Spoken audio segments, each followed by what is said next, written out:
You've seen him already. Let's let's bring in Mr. Bimbo Ashiru. He's the chairman, Odwa Investment Company Limited, and former commissioner for commerce industry in Ogun State. He has several other titles as well as achievements to his own right.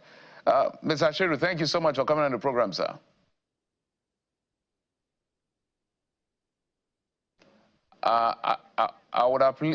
I think we can't hear you if you can unmute your device.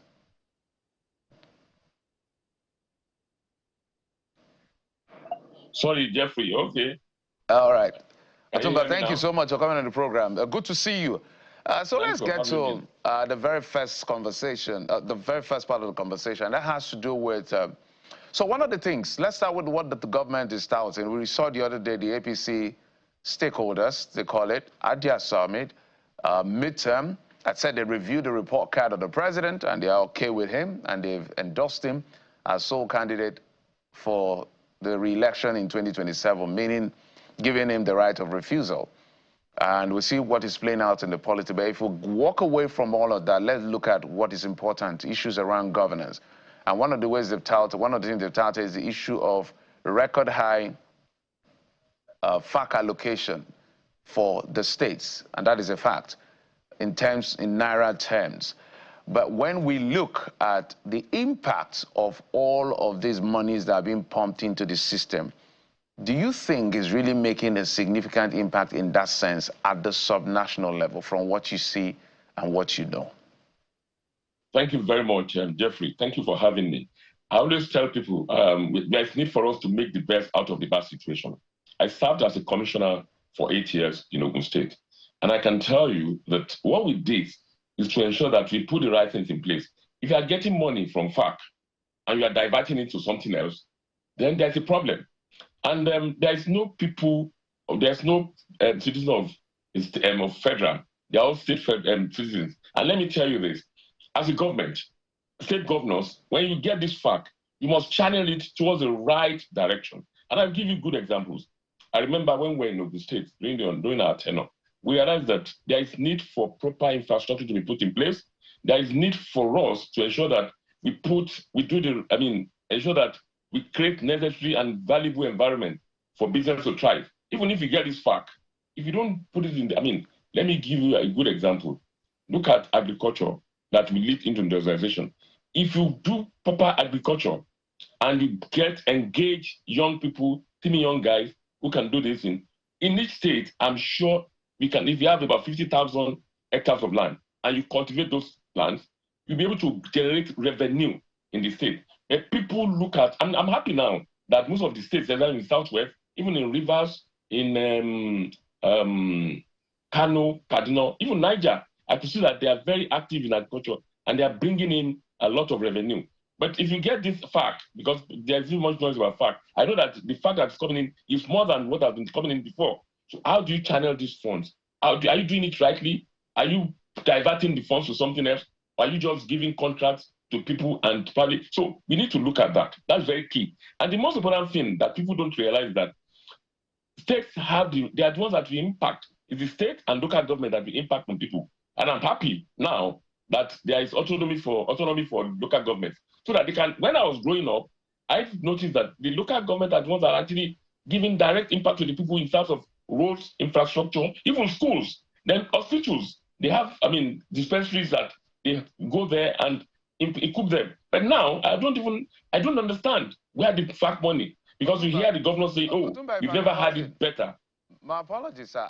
In that trajectory, if you maintain that trajectory, so for the records, we haven't, the autonomy is literally on paper. We haven't seen it as it should be because it's still in the works. That has been a conversation with the CBN as to full and proper implementation. But why I had to cut in was for you to marry this conversation with the issue of IGR. When FAC is released, just as you've alluded, we expect it to do well, to be directed at sectors that impact people mostly. But what we see is that as soon as FAC is released, these government people, they start changing it to dollar and Naira issues. There's a hike in that sense. Naira becomes weakened. And then the issue of transparency with IGR. I would like you to speak to the issue of transparency with the IGR. A lot of states are not giving us the right figure, and there's a state we understand that part of the controversy that generated what they are dealing with today is because of inconsistency with what was declared before and what is being declared now. So I want you to speak to that as well, sir. No, I agree with you, Jeffrey, and I will tell you this, and I'll be very frank with this. The issue of IGR, like you rightly said, the impact of the autonomy of the local government has not been, I agree with that. But let me tell you this. Even if you are talking about FAC, let's even forget about FAC. As a state, what are you generating in terms of revenue for your state? And I will give you a good example. When you create an environment for business to thrive, you have industries even paying taxes, for staff. The staff, look at, let's say, civil servants, they pay taxes. So that's part of IGR, generation from generation. If you create jobs, even MSMEs, if you allow them to thrive, they will pay taxes. You'll be able to monitor everything. But the problem is that, like they said, there's no transparency because I expect each state to put on their accounts and show it on a yearly basis. People must be accountable. We must start asking questions from our state governors.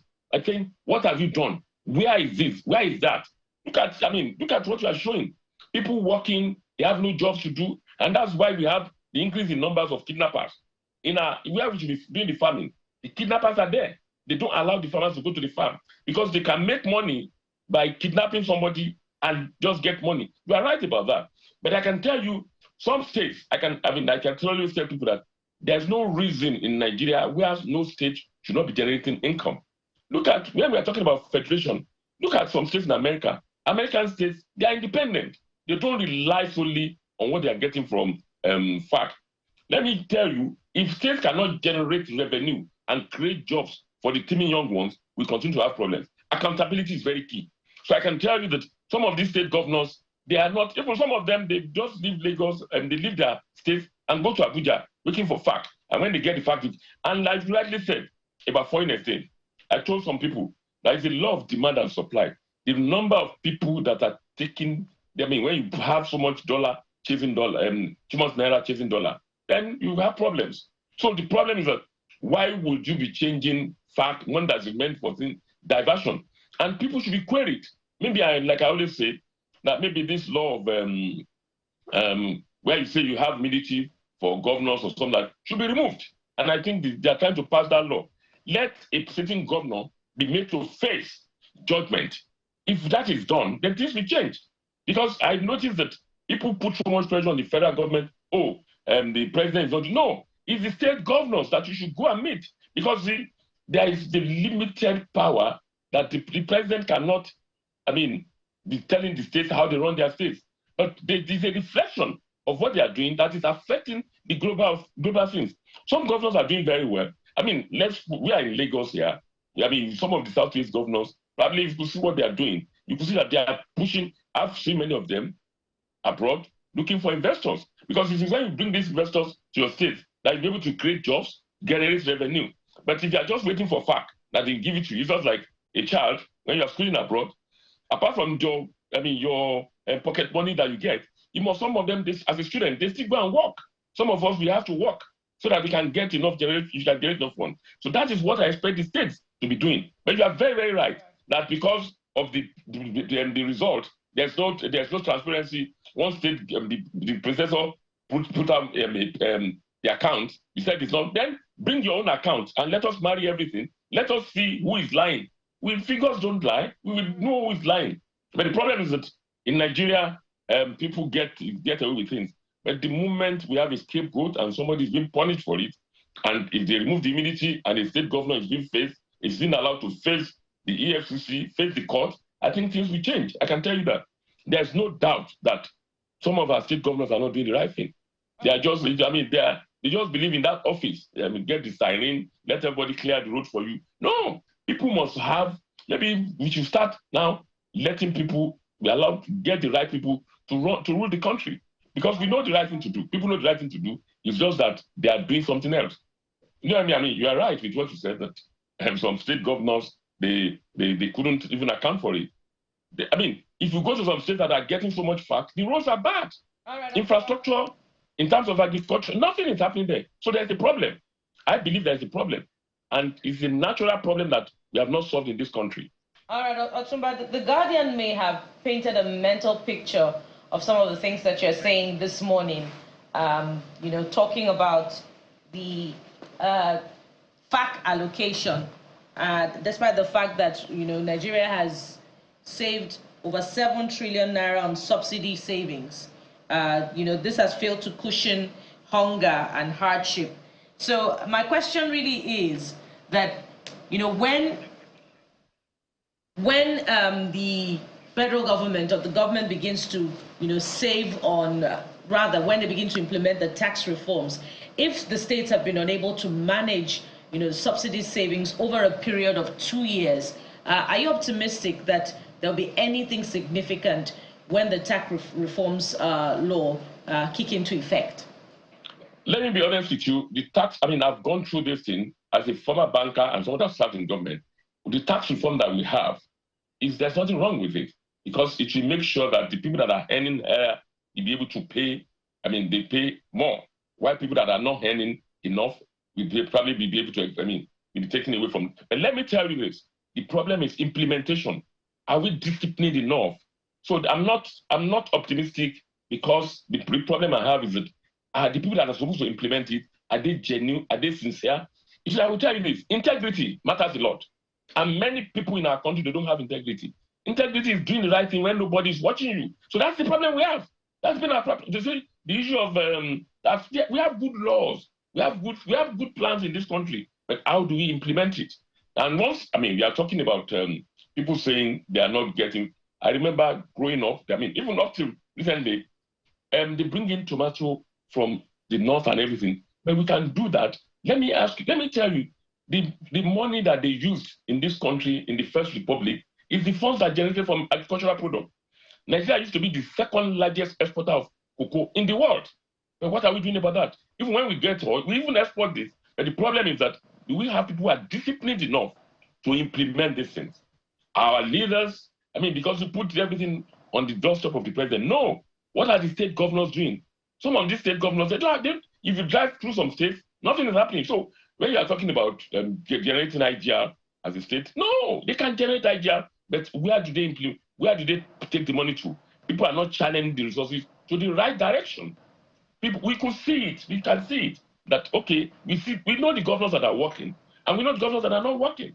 If you go to their states, you see it. So the problem is that, are they disciplined enough, or it's just business as usual? That's what we have to. So I will tell you, I'm 50-50 about it, because it's not the president or the federal that will come and now implement that. For example, the tax reform bill that says that employees who earn a taxable income of 800,000 annually from payee, they'll be exempted. But that is okay. But what about the people that are earning higher income? Somebody will go from the tax office and go and meet them, collect money from them, corruption, and say, okay, don't just pay this. So we see the moment you have any law in Nigeria, you make some people billionaires, because some people will circumvent it. They will still go behind to collect this money and take it out. So that's the problem we have. We must maintain this. It's a serious offense in America. You will go to jail if you don't pay your tax. It's a very, even I think in England too. But in Nigeria, they will get away with it. So the problem is, are we going to have people that are going to compromise? If not, then we are going to. But people will compromise because of the level of poverty. And what is the level of poverty? It is our leaders, our governors, that are creating the poverty in the states. So the point is that if we create jobs for our people, I listened to the South African president telling the president of America that, look, we will reduce the number of people killing people in South Africa if we get jobs, create jobs for people, and they are busy doing something. Right. People are not busy doing something. They are busy stealing. The leaders are stealing money, while the people are saying, oh, if this man is riding Rolls Royce, I know he had no money before, then I can still look for the alternative way. Otumba, it's quite interesting, the situation we find ourselves. On the one hand, you still have businesses bearing a huge burden. You get to some places, you have to pay for VAT, 7.5%. That you pay, is it consumption or service tax, about 5%. Yeah. So at the end of the day, you are literally paying way more, even though VAT is meant to be some sort of consumption tax, but there's still another tax that you have to pay. So you have businesses who are losing patronage because of the tax burden. You see people looking at their receipt and they say, well, I'm not coming here again if I have to pay almost 15% for tax, right? But then you have the government on the other hand. And my question is basically to see if we can learn from the private sector. Because you have the public sector underperforming time and again. For a number of reasons, there's a consideration of politics. A lot of the governors are thinking about re-election, right? So some of the things they want to do, they might not be able to do them because they don't want to ruffle feathers. But then you still have a lot of systems operating so well. The people that collect money at the bus stops, you have these young boys. They have a way of remitting those taxes. Now, whether or not it is remitted into government coffers, or it's money for the boys, or money to oil the political wheel, is another thing entirely. But what is that thing governments can learn from the private sector in terms of efficiency, such that we can look at our government and say, there's corporate governance, and this government, we're sure, would deliver on its mandate? Thank you, Kaudi. I mean, that's a very good question. I happen to work in the private sector as a banker, and I served in government. I was able to see in between what is going on. The issue is, the problem we have is that when you're in government, people just, it's like a curve. You just see somebody who's in private sector that was doing very well, gets to government, and just change. And the problem is that because most people, they've compromised, the only way forward, let me give you a good example, and I'm sorry, I have to use a place where I start.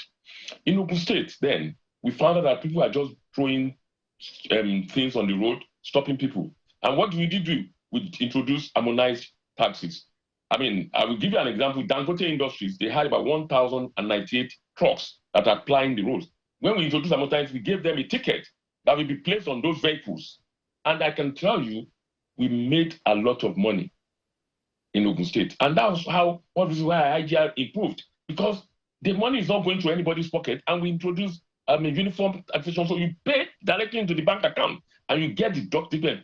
During the time, we found someone that collected a fake ticket and they were selling that. We arrested the fellow and prosecuted him. It gave room for. So the point is that there shouldn't be any reason why some people should be staying by the bus stop and collecting money, because the money goes into their pocket. It won't go to the state. So that is another area where there is leakage. But the point is that you can introduce state government. If state government, they are deliberate and say, good, you want to improve on the infrastructure, you want to improve on things. When you collect those funds, you go straight to the government. You have funds that we now use to help everybody. We are allowing money that's meant for everybody going to some people's pocket. When we introduce that, all the companies Lafarge of this one, all the industries, they were paying to Ogun State government account.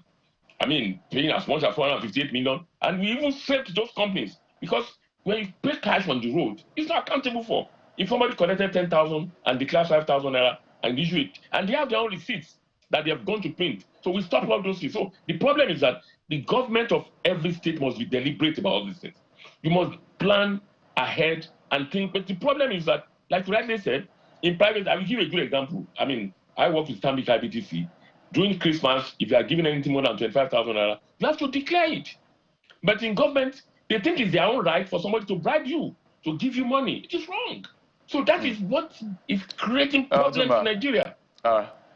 Thank you so much for the insight. As always, we had to bring in your private sector experience as well as your service in public to make sure that we give a holistic intervention to this very nagging issue, especially now that the tax reform is in the works and will soon be assented to by the president. Bimbo Ashiru is the chairman of Odua Investment Company Limited, the former commissioner for commerce and industry in Ogun State, an investment and strategic management experts with a couple of other achievements. Thank you, sir, for coming on the program.